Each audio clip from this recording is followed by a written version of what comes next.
prazer, eu tenho o privilégio de apresentar a vocês nesta noite. Só um minutinho. Vamos dar uma organizada aí rápido.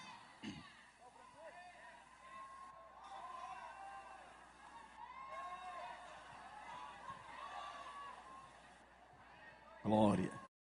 O judeu messiânico, escritor, conferencista internacional, homem grandemente usado por Deus, o pastor Yosef Akiva. Vamos recebê-lo aplaudindo e glorificando ao nosso Deus.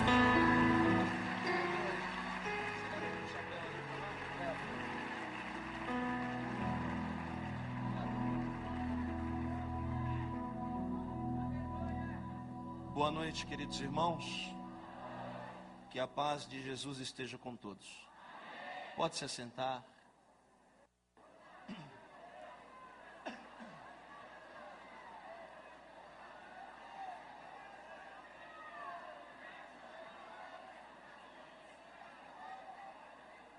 Quantos nessa noite têm motivos para glorificar a Deus? Quantos? Aleluia. Queridos, estou muito feliz de estar aqui, neste lugar. Quero agradecer a Deus por esta oportunidade tão rica que Ele me deu, de ser um canal de bênção para você.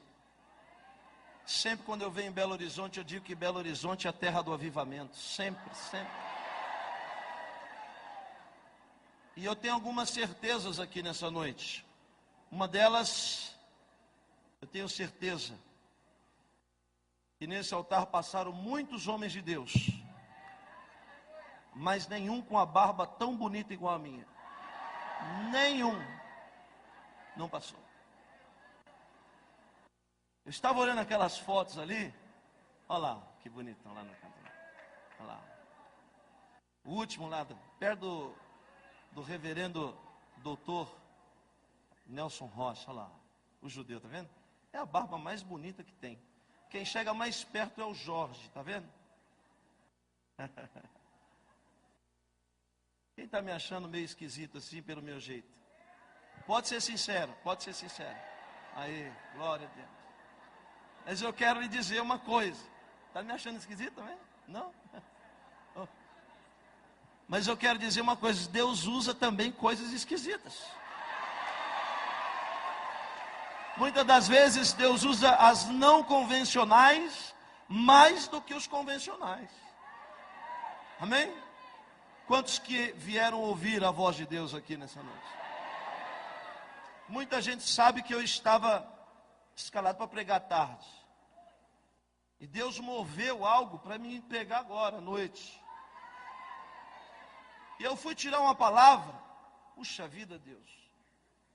Saiu João 7:37 em diante. Que está escrito assim: e no último dia da festa,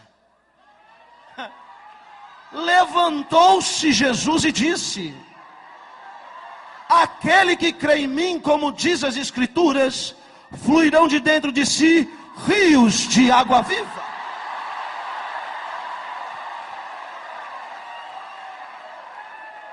E eu perguntei ao Espírito Santo, por que essa palavra saiu? E eu não quero ser presunçoso não, irmãos. Eu respeito todos.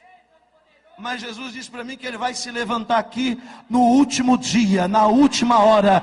Deus vai se levantar neste lugar. Quantos acreditam, joga a mão para cima agora.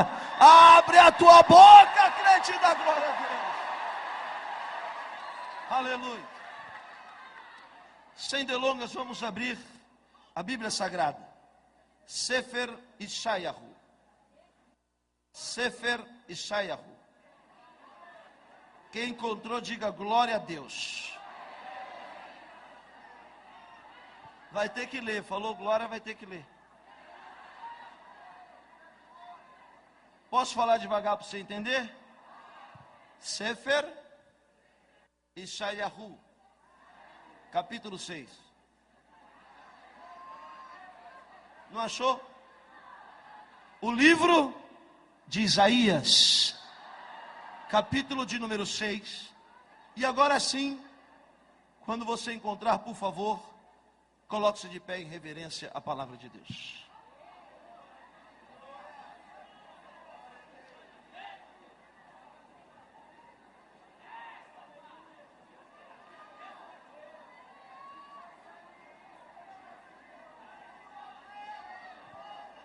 Isaías 6, do 1 até o 9. Podemos ler? Nós judeus, quando vamos ler um trecho sagrado da palavra de Deus, nós sempre dizemos a seguinte frase: Razach, razach, venit razer. Força, força, que sejamos fortalecidos nesta noite.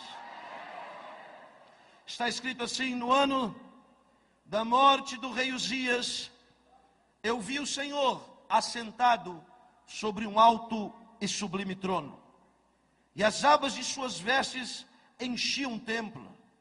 Serafins estavam por cima dele, cada um tinha 6 asas, com 2 cobria o rosto, com 2 cobria os pés e com 2 voava.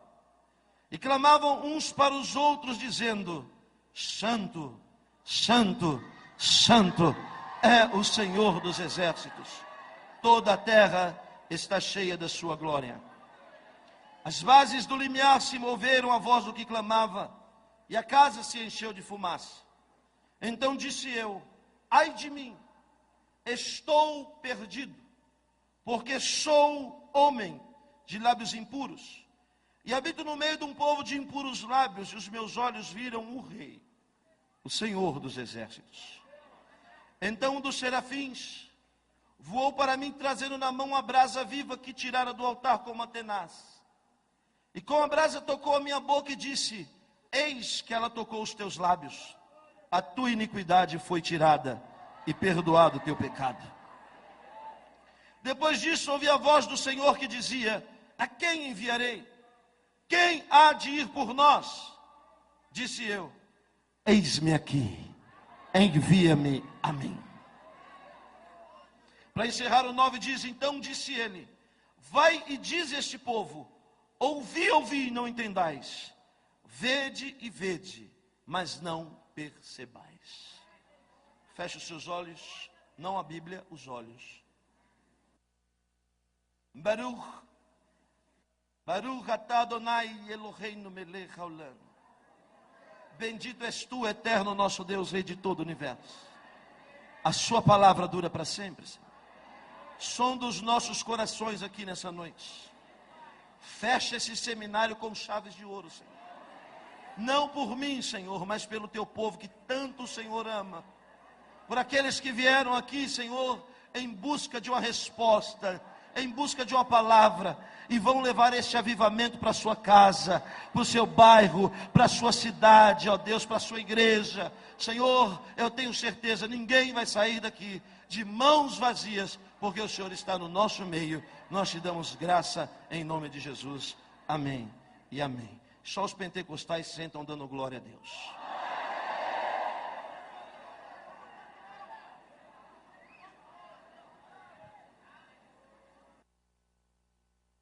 Queridos irmãos,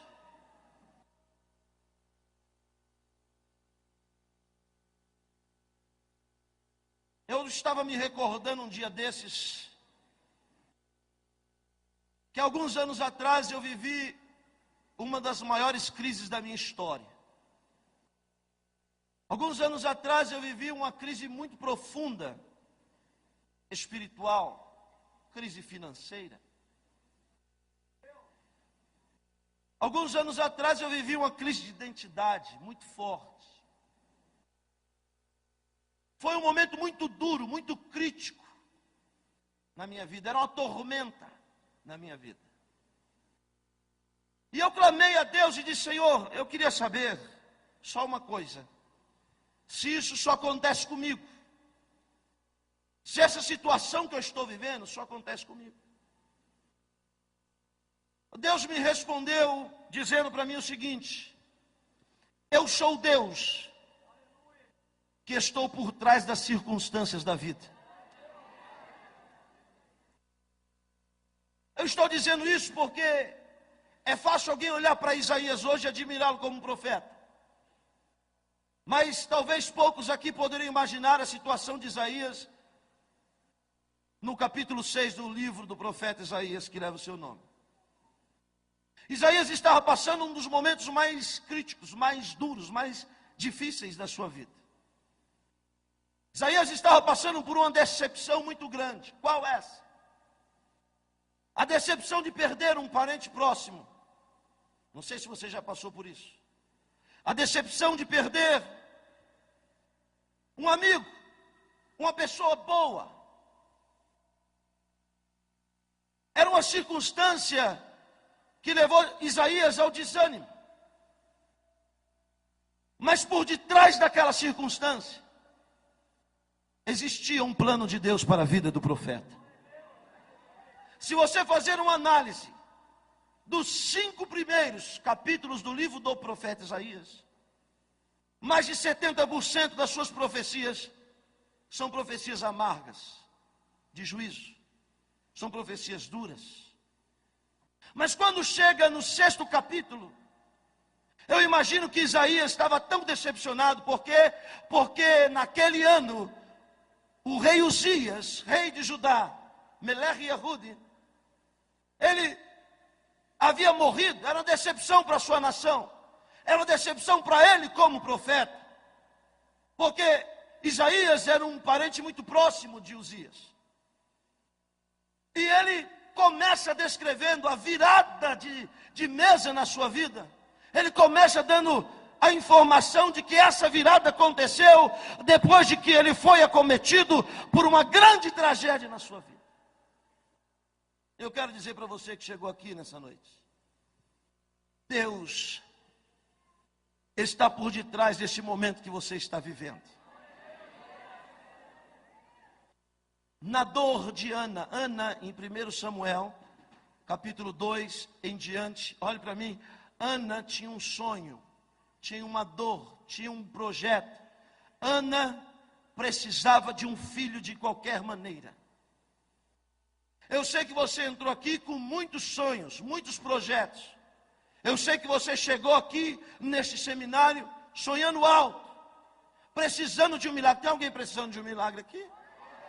Precisando de um milagre. Mas eu quero dizer uma coisa para você. Ana, ela precisava de um filho, mas Deus precisava de um profeta. Ana precisava de um filho, Deus precisava de um sacerdote. Ana precisava de um filho e Deus precisava de um juiz. Em cima daquilo que você precisa, Deus vai fazer muito mais ainda na sua vida, através do milagre que Ele vai realizar na sua história. Isaías aqui está acometido de profunda tristeza. Mas Isaías faz uma coisa certa. Está escrito em Isaías capítulo 6, versículo 1. No ano da morte do rei Uzias, ele se dirigiu ao templo. Ainda que fraco, decepcionado, apático e moribundo, Isaías foi à casa de Deus. Por mais triste que você possa estar, por mais desamparado que você possa se sentir, não pare de ir à casa de Deus, porque num desses cultos Deus vai te surpreender. Numa dessas reuniões Deus vai fazer algo muito forte na sua vida, porque Deus só trabalha em cima de atitude. Deus não vai descer do céu para abrir porta de emprego para você, dormindo até meio-dia. Você precisa tomar uma atitude, ainda que a menor possível, mas você precisa agir. E Isaías havia perdido Uzias. E algumas pessoas aqui, e também que estão nos acompanhando dos telões, estão passando por isso. Talvez você chegou aqui porque alguns Uzias foram arrancados da sua vida. Você chegou aqui hoje e talvez você pula, grita, dança, canta, mas por dentro só Deus sabe como você chegou aqui hoje. Mas o que é bom em tudo isso é que você chegou aqui hoje. E se você chegou aqui hoje, irmão, daqui para frente Deus vai tomar, aleluia, a frente da sua história. Nós vemos dois Isaías aqui. O Isaías de antes do capítulo 6 e o Isaías após o capítulo 6. Porque existem duas maneiras do homem conhecer a Deus. Uma é na teoria. Se você sair daqui e encontrar um filho de Belial lá fora, e você perguntar para ele quem Deus é, ele vai dizer: Deus é bom. Deus é criador de todas as coisas. Deus é galardoador. Ele vai falar uma série de atributos que só Deus tem. Isso é uma maneira de conhecer a Deus, teoricamente. E como muitos já falaram de Jó, você pode ver que Jó conhecia Deus de uma forma teórica, mas só depois de passar pelo processo do Uzias, é que Jó conheceu a Deus de verdade.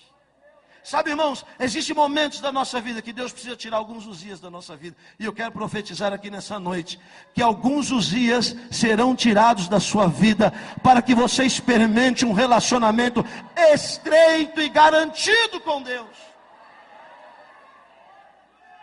Imagina a situação que Isaías subiu à casa de Deus. Este templo era o Beit Hamikdash, era a casa sagrada, a casa santa, a casa de oração. O templo de Melech Shalom, do rei Salomão, uma das 7 maravilhas da antiguidade.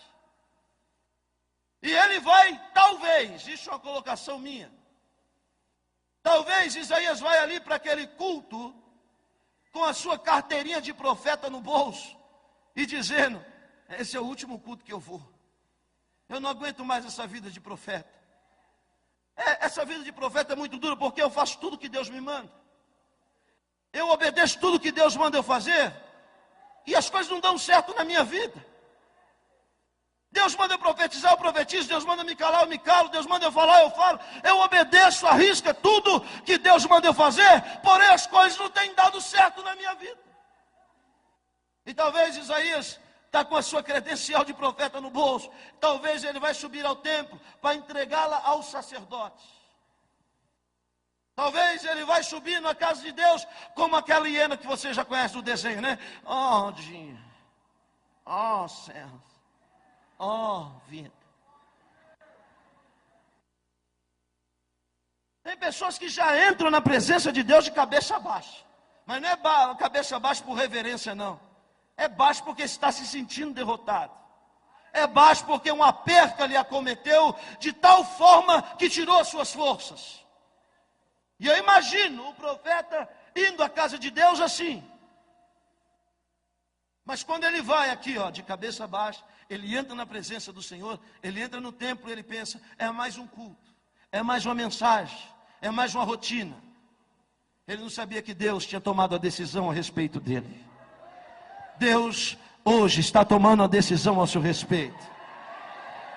Se prepara, porque algo muito forte da parte de Deus vai acontecer na sua vida. Se prepara para algo que vai acontecer na sua vida por esses dias. Deus está por trás destes dias que você está vivendo. Lá vai Isaías. Eu disse que Deus só trabalha em cima de atitude. Preste atenção nisso.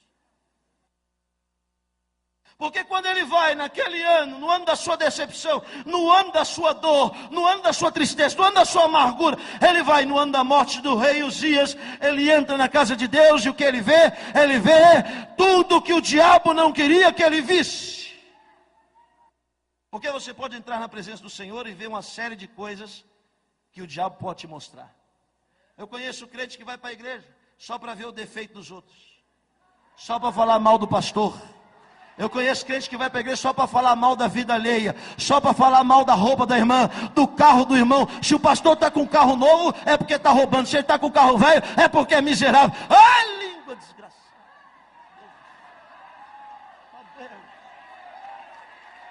Olha aqui para mim, olha aqui para mim. Espere. Deus vai mudar o ângulo da tua visão nessa noite. Existem 3 maneiras de você ver as coisas. Lembra do apedrejamento de Estevão? Lembra? A primeira maneira de você ver as coisas é ver como os judeus viam. Toma, Estevão, isso aqui é para você. Tá. A segunda maneira de você ver as coisas é enxergar como Saulo enxergava.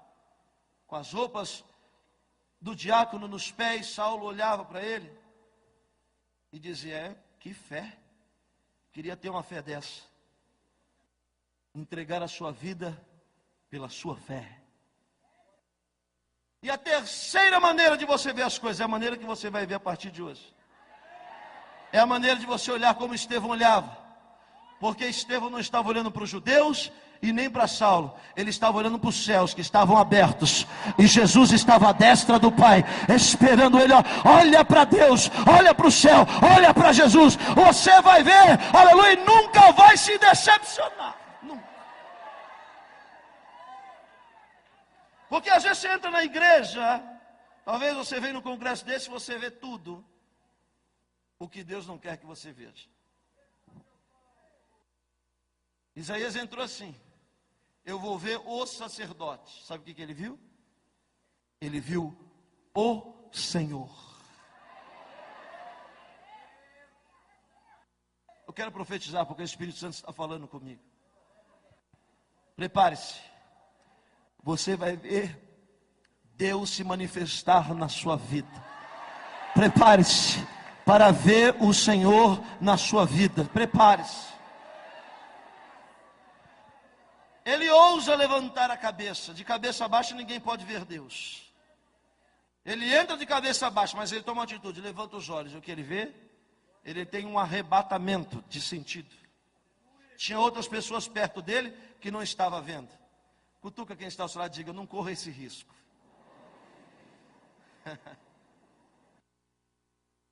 Alguns aqui hoje vão ver, e alguns não vão perceber. Os meus votos é que você veja o Senhor neste lugar, a sua glória neste lugar, a sua Shekhinah neste lugar, a sua presença neste lugar. Isaías levanta os olhos e ele tem uma visão.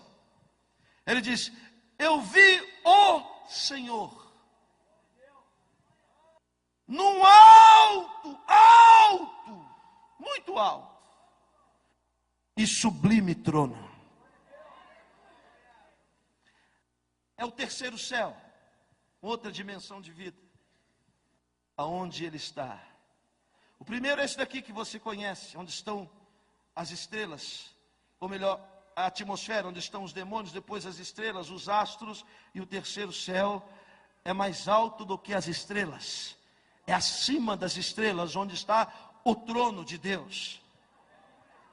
E o que Isaías vê? Isaías vê o trono de Deus. Ele diz: eu vi o Senhor lá em cima, no alto e sublime trono. Sabe o que ele está dizendo? Deus já está começando a falar com ele. Quando a Bíblia fala de alto e trono, trono só senta quem comanda. Trono só senta quem está no controle. Alto, porque todas as coisas estão debaixo dos seus pés. Não existe ninguém mais alto do que ele.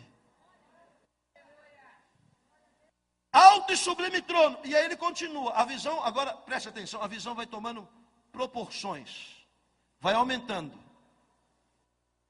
O Senhor estava assentado sobre um alto e sublime trono, e as abas das suas vestes, a beirada da roupa de Deus, a aba das suas vestes, enchiam o templo. Só a aba, a beiradinha da roupa daquele que estava lá em cima no trono. Você pode imaginar a beirada da roupa de Deus saindo do terceiro céu, atravessando as estrelas, passando pelos astros, entrando na atmosfera, aleluia, descendo no teto do templo e enchendo o templo de glória, enchendo o templo de presença. Você pode imaginar isso? Deus não precisa fazer força para nos embriagar aqui nessa noite. Veja que está escrito no livro de Marcos, quando uma multidão leva o surdo mudo para Jesus, e aquele povo não conhecia Jesus, disseram para ele: mestre, põe a sua mão sobre ele. Jesus disse: está por fora. Pô, mão? Sou Deus. Quem põe mão é presbítero, é pastor. Só Deus. Pegou o moço e levou para o particular. Era a mesma coisa de alguém dizer: "Ô, Jesus, faz uma força aí."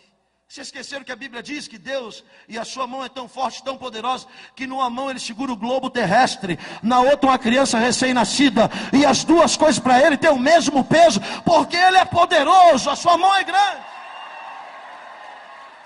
Jesus leva ele para o particular. Faz assim com o dedinho. Mão para quê? Se só o dedinho dele resolve. Para que mão, irmã? Para quê? Você disse para Deus colocar a mão naquela pessoa lá na sua casa. Jesus está falando: eu vou dar só um toquinho com o meu dedinho, e você vai ver o que eu vou fazer lá na sua casa. Você vai ver o que eu vou fazer no seu ministério, na sua vida financeira. É apenas a ponta da veste, é apenas a ponta do dedo, já é o suficiente para mudar a nossa história. Quando você acredita nessa palavra, joga a mão para cima, abre a boca.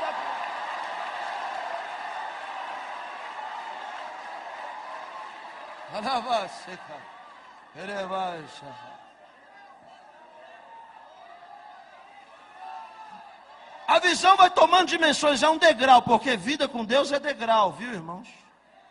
É fase.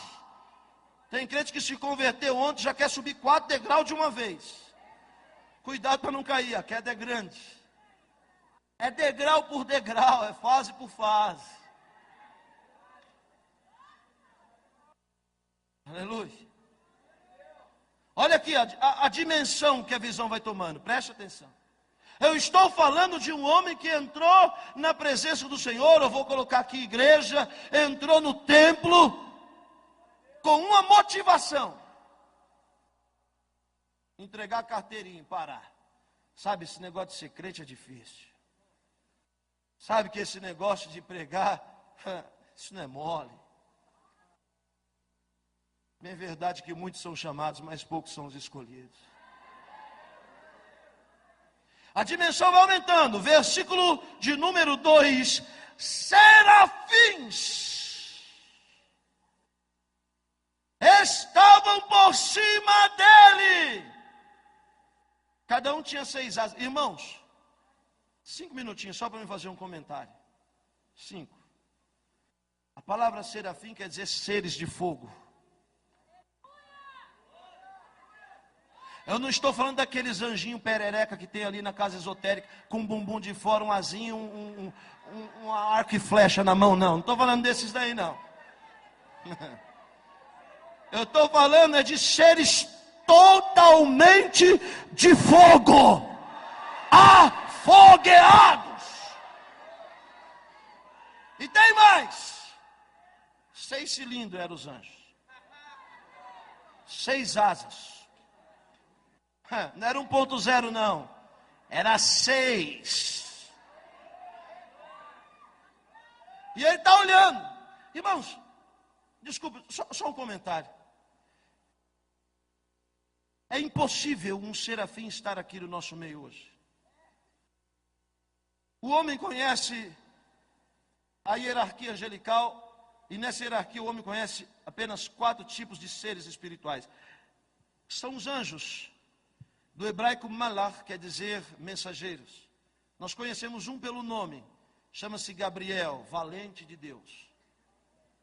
Acima dos anjos, existem os arcanjos.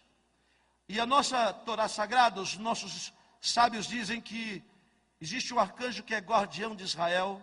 Seu nome é Miguel, seus pés estão em Eretz Israel, na terra de Israel.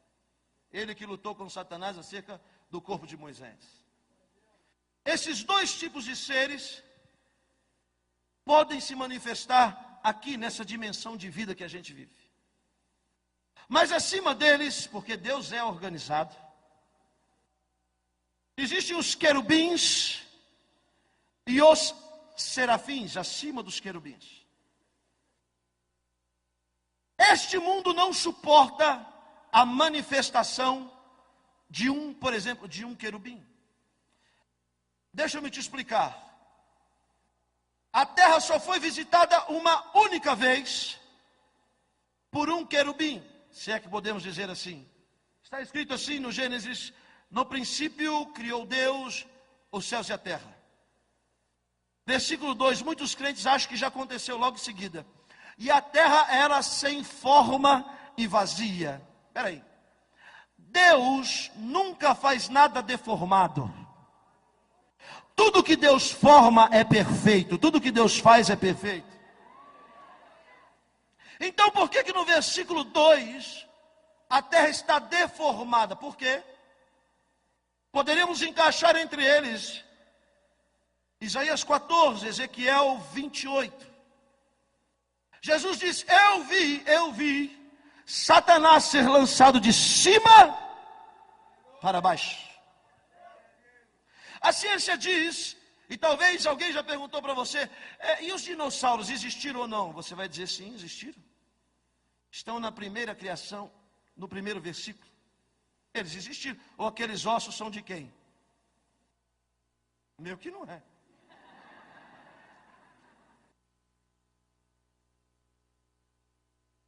Existiram sim na primeira criação, mas a ciência diz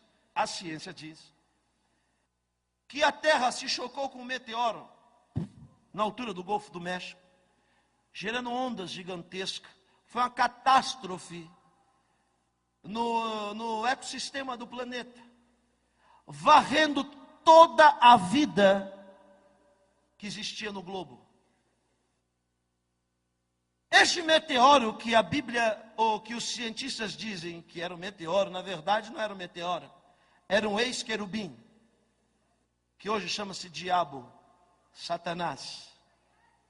E ele, quando bateu na terra, ele deformou, porque Deus forma, o diabo deforma, a religião reforma, mas só o meu Jesus de Nazaré pode transformar. Só Ele tem poder para transformar. Só Ele pega o vaso sem forma, o barro sem forma, e faz um belo vaso. Só Ele pode transformar. Querubim, agora tem gente que vê serafim à torta e à direita. Ó, eu estou vendo um serafim ali. Opa, um serafim. Hã? Serafim não vem aqui. Seres de fogo, terrível em glória, estão na sala do trono. E a Bíblia diz que lá, por cima dele, tinha serafins, seres de fogo com 6 asas. Com 2 cobriam os seus pés. Por quê? Porque aqueles seres tinham consciência de que estava sendo visto por um mortal, por Isaías. Ele cobre os pés com 2 asas, com 2 cobre o rosto e com 2 voam. Pastor, por que cobre os pés? Porque eles eram seres extremamente santos. Quando a Bíblia fala de pé, a Bíblia está falando de santidade. Lembra de Pedro? Jesus está lavando os pés. Chegou em Pedro: eu vou lavar o seu pé. O meu o senhor não lava. Não lava. Não tenho parte contigo no meu. Você não vai ter parte comigo no meu reino. Então, Senhor, mudei de ideia. Dá logo um banho completo. Jesus diz assim: vós já estáis limpos pela minha palavra. Mas espera, a palavra não limpa os pés. É porque os pés é o lugar onde você tem contato com o mundo. Você não é deste mundo, mas você está neste mundo. Você não é daqui, mas você precisa de dinheiro. Você não é daqui, mas se você atravessar a BR ali, você é atropelado. Você morre. Então, os pés indicam a santidade. E aqueles seres cobrem os pés. Por quê? Porque Isaías não poderia ver a alta graduação de santidade daqueles seres. E por que ele cobre os 2 olhos, pastor? Porque apesar de serem tão santos e tão santos, aqueles seres não podiam ver a santidade daquele que estava sentado no trono. Porque aquele que estava sentado no trono era mais santo do que eles.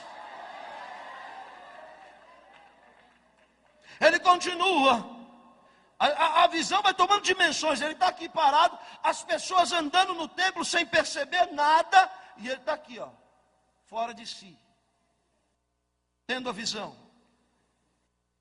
A Bíblia diz, ele continua narrando, ele ouve uma voz, é a voz dos serafins, e clamavam uns para os outros, dizendo: Santo, Santo, Santo, Santo, Santo, Santo.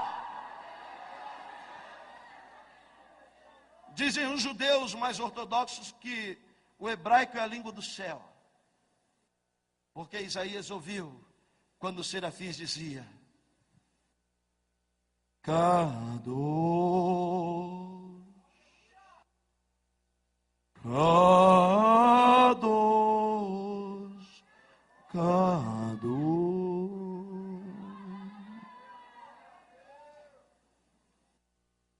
Kadosh,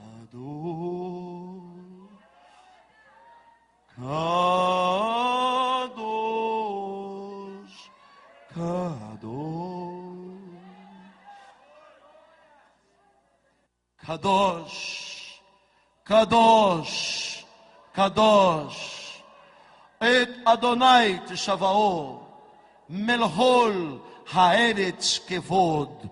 Santo, Santo, Santo é o Senhor dos exércitos. Toda a terra está cheia da sua glória.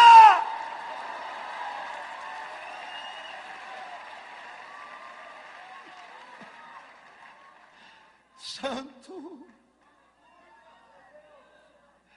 Santo, Santo,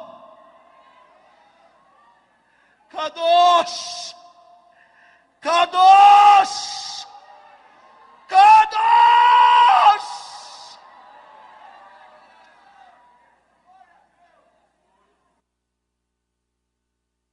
Uns clamavam para os outros: eu dou glória daqui, você dá glória daí. Kadosh, Kadosh, Kadosh, Kadosh, Kadosh, Kadosh. Um jogava para o outro: dá glória aí, serafim. Kadosh, o outro: Kadosh, Kadosh, Kadosh. Oh, meu irmão, se você não der glória hoje, as pedras vão dar glória. Abre a tua boca e dá glória.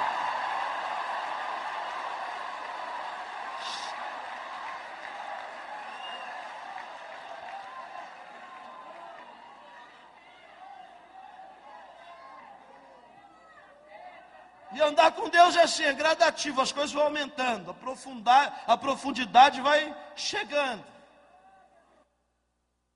A Bíblia diz: clamavam uns para os outros, Kadosh, Kadosh, Kadosh, versículo 4. As bases do limiar do templo se moviam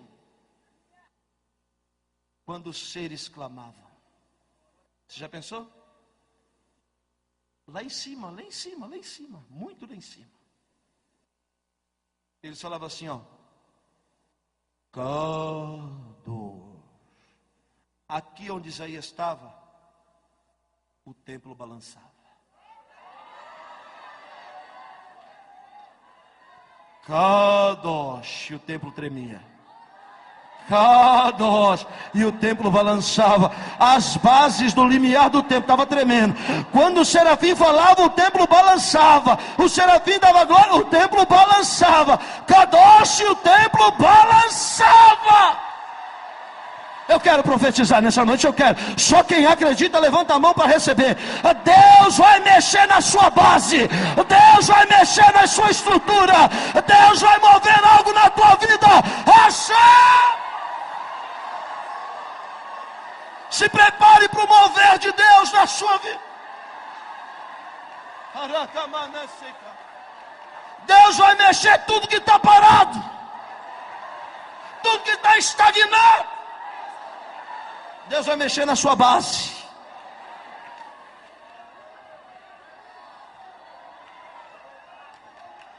Lá na glória eles davam glória. Kadosh, o templo balançava.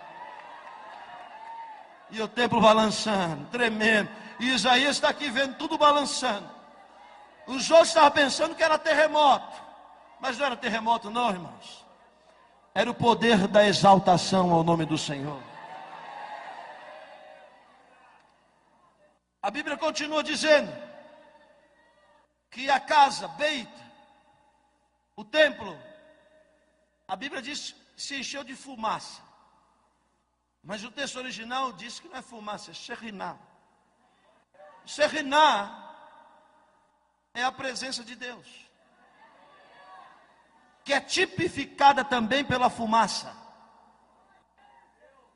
E quando eu cheguei ali, eu não estava enxergando nada de tanta fumaça aqui. Não, é verdade, calma, não é espiritual não. Tem gente pensando que eu estou tendo visão espiritual. Não, não é isso não. Era a fumaça daqueles negócios que estavam aqui. Preciso ser sincero, eu vou dar um de espiritual agora. Era uma fumaceira danada, eu com medo. Será que tem alguma coisa pegando fogo? O Senhor falou no meu coração: está vendo essa fumaça, Yosef? Eu vou embriagar o meu povo nessa noite.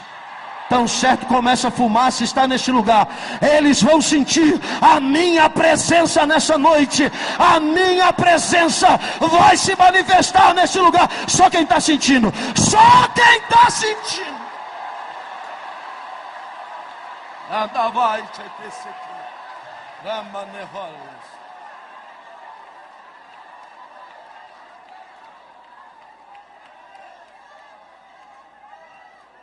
O negócio está apertando.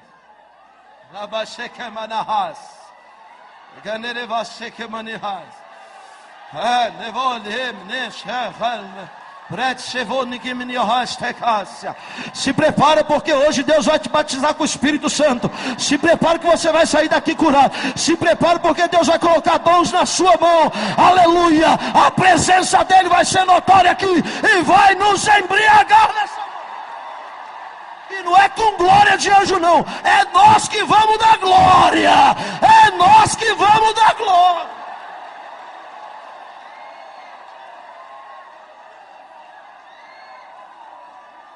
Olha o que ele está fazendo já, olha só que coisa. Olha o que ele já está fazendo. Você pode sentir? Você pode sentir a nuvem da glória? Você pode sentir? Aleluia, aleluia. Você pode sentir a presença dele aqui neste lugar? Aleluia, você pode sentir a presença. Sente aí, sente agora. Sente agora, sente a presença dele agora.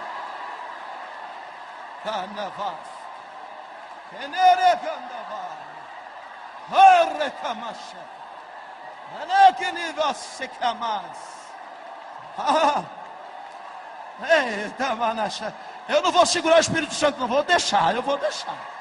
Eu vou deixar Deus trabalhar aqui, eu vou deixar. Eu vou deixar Deus arrebatar crente aqui. Eu vou deixar.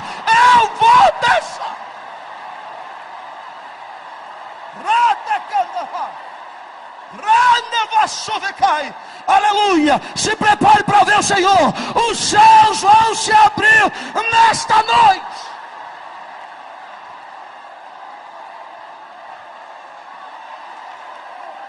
Só quem pode dar glória, só quem pode dar glória. Você pode dar glória, você pode? Então dá glória aí, dá glória aí. Você pode dar glória, você pode? Então abre a tua boca aí e dá glória.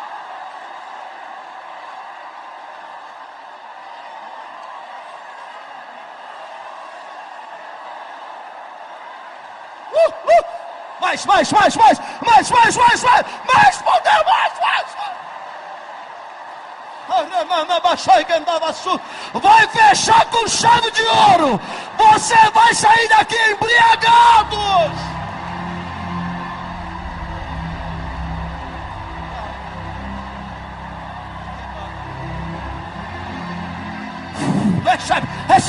Recebe.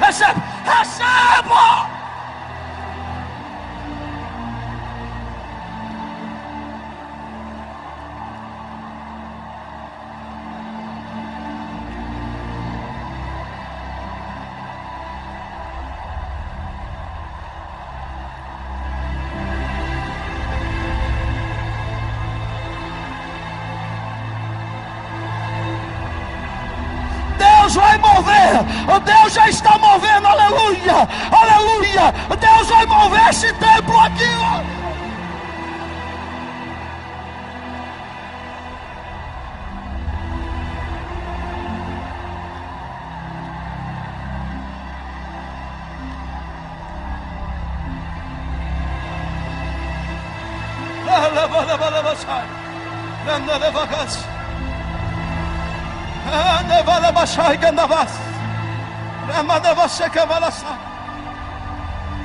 Aleluia. Aleluia.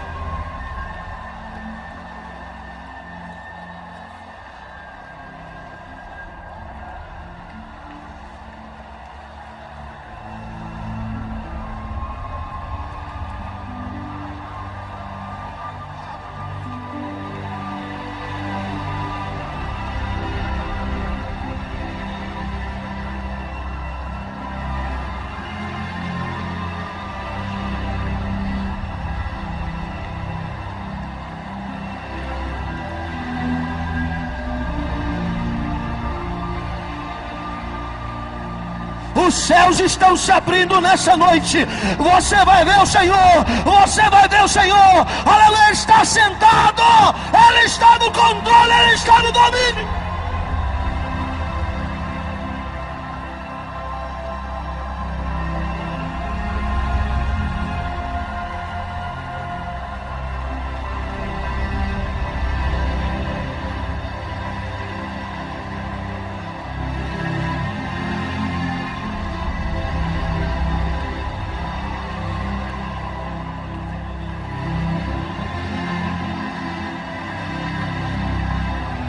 Kadosh, Kadosh.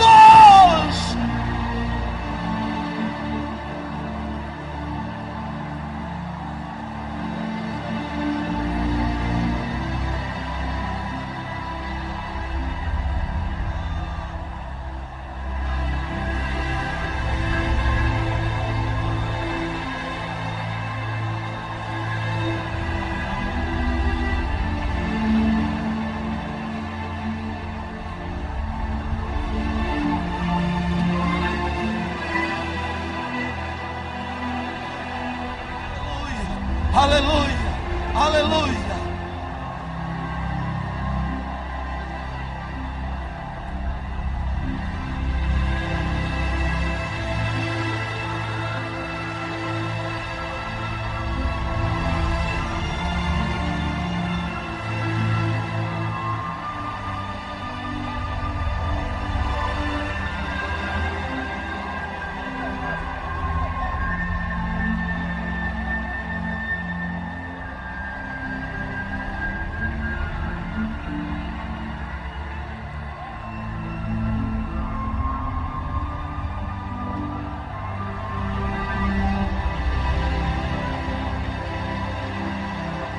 Só Deus pode fazer essas coisas. Só Deus pode fazer essas coisas. Só Deus pode mover o que Ele está movendo aqui hoje. Homem não pode mover. Só Deus pode mover.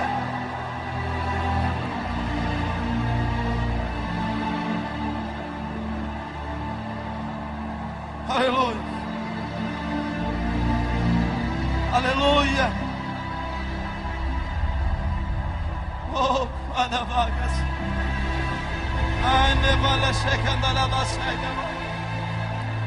Aleluia, aleluia, aleluia.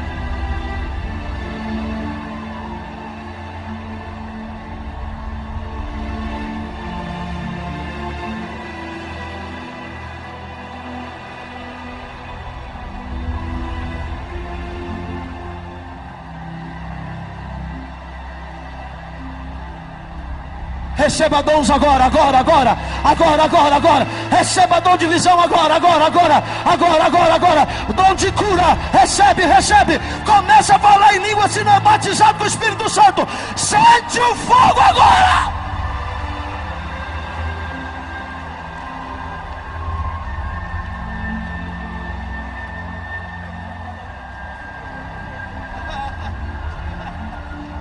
Eu preciso terminar a mensagem.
Só não sente quem não quer.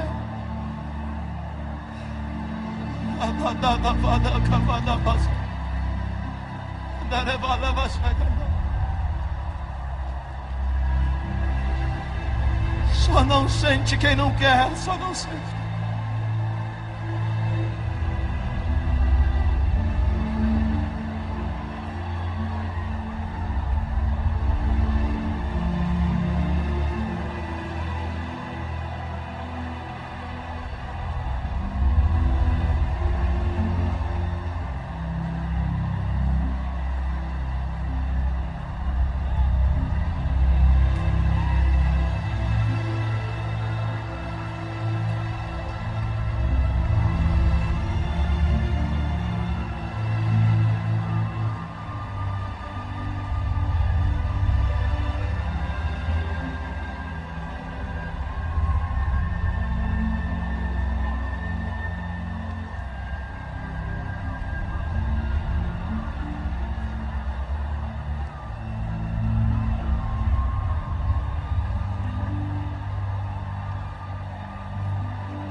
Esse ambiente está sem condições de continuar pregando. Preguei apenas 40% da mensagem. Meu tempo já se esvairiu. Deus quis assim.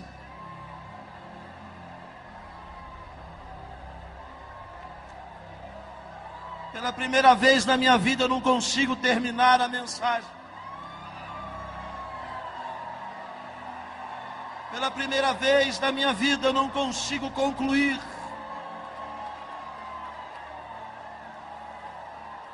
Mas essa é a vontade de Deus. E vai ser assim.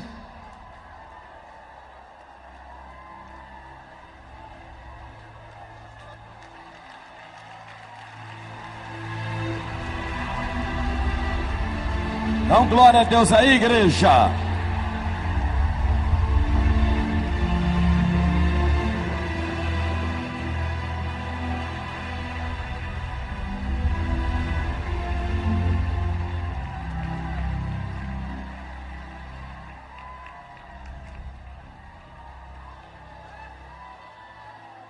Aleluia.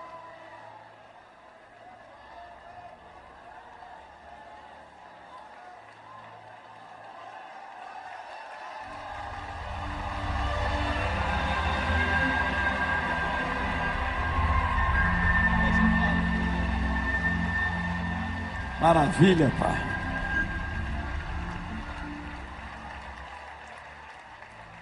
Pode assentar.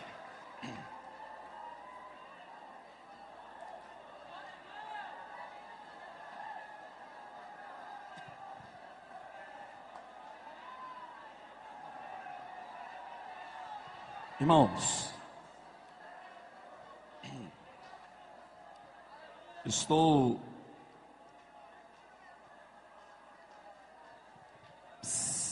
por favor,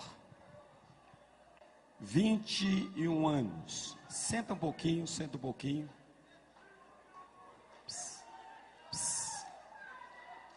Segure na mão de quem está do seu lado. Um minutinho só. Agora, amém? Põe a mão no coração. Amém?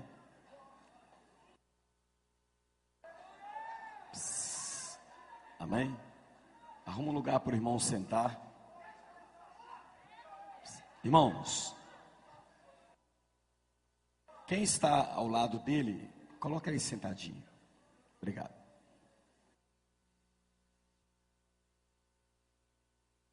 "21 anos o Seminário Ministro da Barreira de Fogo. E eu lembro que o primeiro seminário, o controle da mesa de som era aqui. Quem tomou conta do som foi o Jonathan Hall. E o Carl Hall, né, seu pai. Eles que tomaram conta do som. E pastor Rogério, fica mais pertinho da gente aqui. O vice-presidente.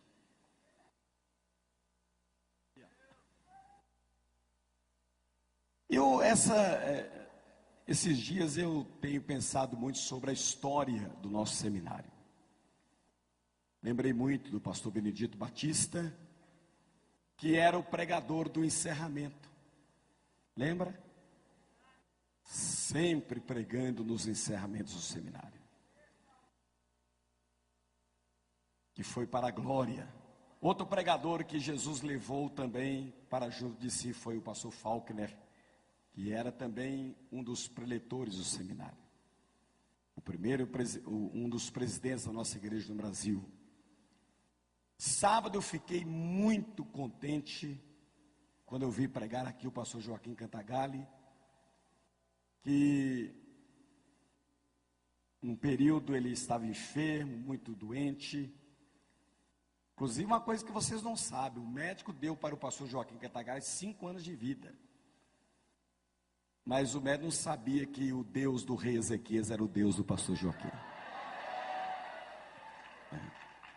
Que acrescenta anos de vida.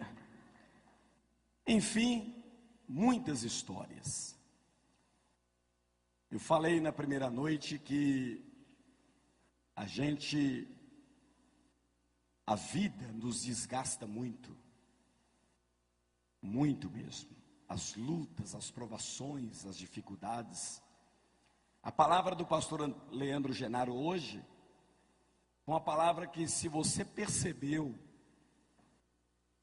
que muitas vezes nós não vamos servir a Deus por causa que estamos cercados de bênçãos, mas muitas vezes nós estamos cercados de lutas e provações e não vemos nenhuma bênção na nossa frente, mas nós vamos manter firme na presença de Deus.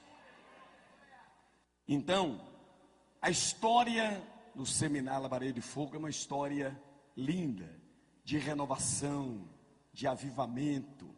A gente volta para casa fortalecido pela palavra. Pastor Nelson Rocha, acho que foi o pastor Nelson falou que o avivamento, o verdadeiro avivamento não é aquele das línguas estranhas. Acho que foi você que falou. Mas é o avivamento pelo conhecimento da palavra, né? Foi. Então, parece que é interessante, alguns pregadores estão pregando que o verdadeiro avivamento não é aquele do arrepio, né? Daquele, como é que é? Não é o do arrepio, nem da santidade falsa, mas é da convicção de pecado. Esse é o verdadeiro. Pastor Matas que ele falou, comentou isso também. E o pastor Mário e o pastor Antônio têm demonstrado uma preocupação muito grande com a edificação da igreja. A edificação, no sentido de melhorar o potencial dos pastores, do louvor, na mensagem. Enfim, quanto mais passa os anos, a gente tem que melhorar. Eu lembro que um dia o pastor Mário, ele fez uma viagem procurando aprender mais, né, pastor Mário? Você lembra? Você lembra quando você fez uma viagem querendo procurar algumas coisas que poderiam melhorar o ministério, na área do louvor, da palavra, do ensino. E o seminário, ele tem muitas lágrimas, muito louvor, mas a pregação, ela é muito forte dentro da gente.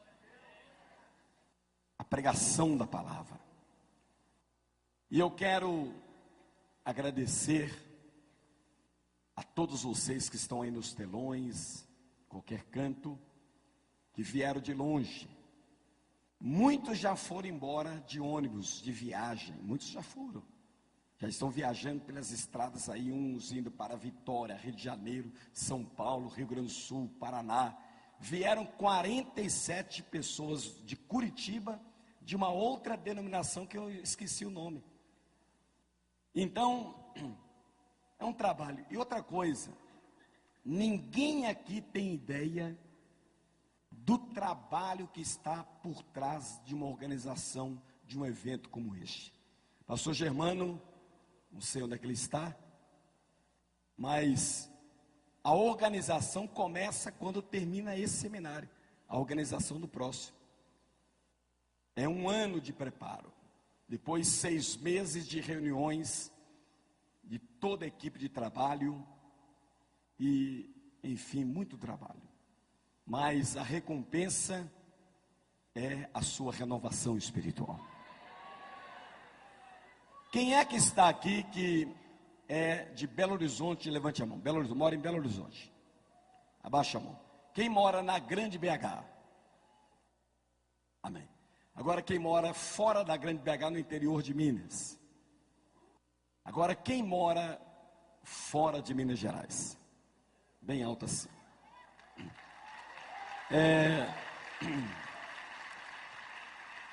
Na primeira noite, aproximadamente, eu não tenho os dados direitinho, mas mais de 1000 pessoas vieram fora de Minas Gerais, de todos os estados do Brasil, até pastor Celso, que viajou 6 horas de barco, o pastor Mário falou sobre isso aqui domingo. É o Celso do Amazonas, é o Celso aqui, para estar aqui. Então, é muito trabalho. Eu gostaria de ouvir o pastor Mário.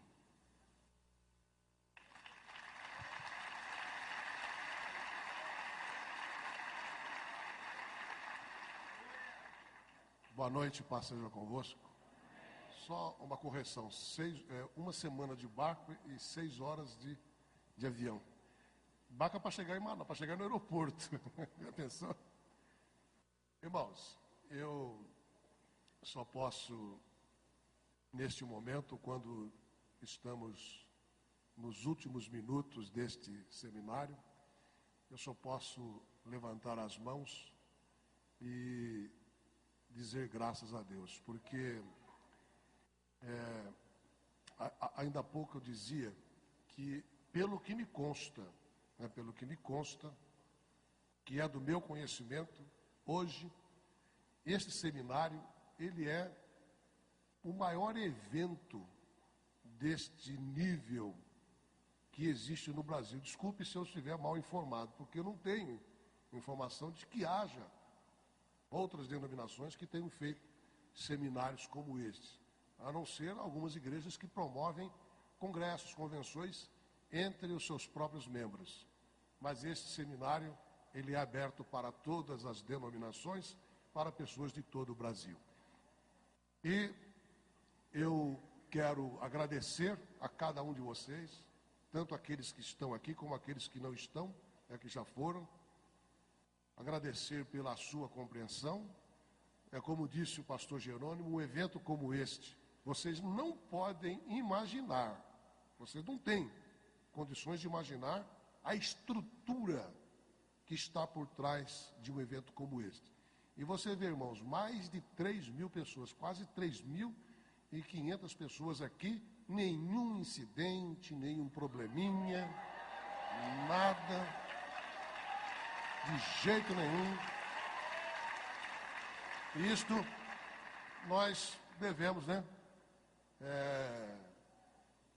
a cada um de vocês. Muito obrigado, pastor Jerônimo, por mais uma vez estar à frente deste seminário. A sua equipe, que infelizmente nós não podemos citar aqui nome por nome, porque são muitas pessoas, pastores, obreiros, voluntários que se dedicam a este evento e pode ter certeza de uma coisa, sem cobrar um tostão. Já pensou, pastor Jerônimo, se isso aqui fosse uma coisa profissional e tivesse que pagar porque lá no mundo, quando existe um evento como este, todo mundo trabalha recebendo, e recebendo bem. Mas aqui não, aqui tudo pelo amor. Esse seminário, se alguém pensa, alguém já pensou, isso aqui dá lucro, não dá um tostão de lucro. Pelo contrário, nós temos que investir dinheiro. Sabem por quê, irmãos? Eu acho que a igreja, ela precisa de dinheiro para se manter, mas ela não deve ser uma igreja financista. Uma igreja que só pensa no dinheiro, só dinheiro, só dinheiro, só dinheiro, só dinheiro. Quanta gente que eu vou aproveitar, eu vou pedir aqui R$1.000 de cada um. Seriam 3 milhões de reais. Nós não estamos pensando nisso, sabe por quê? Deus proverá. E é o que ele tem feito constantemente.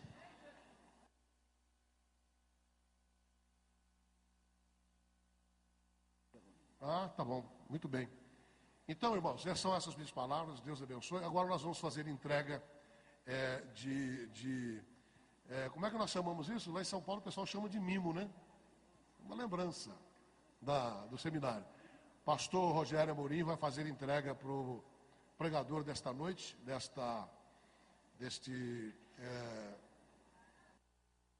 lembrança, E eu vou entregar para o pastor Jerônimo. Vem cá, Jerônimo. Por favor, pastor. Segura aqui.